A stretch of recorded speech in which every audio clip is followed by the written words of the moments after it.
Welcome to another tutorial, folks. Today, I'll guide you step by step on how to enable fast charging on your Samsung Galaxy phone. Samsung Galaxy devices are renowned for their advanced features, and fast charging is one of them. So, stick around until the end of this video to learn how to activate this handy feature on your Samsung Galaxy phone and make the most out of its performance. Without further ado, let's get started. First, go to Settings.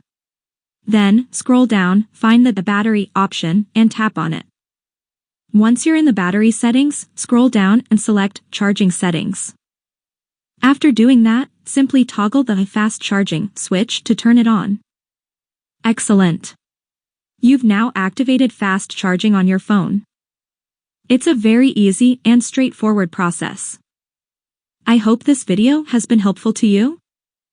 If it has, please give it a like and consider subscribing to the channel, it would mean a lot to me. Thank you for watching and see you soon.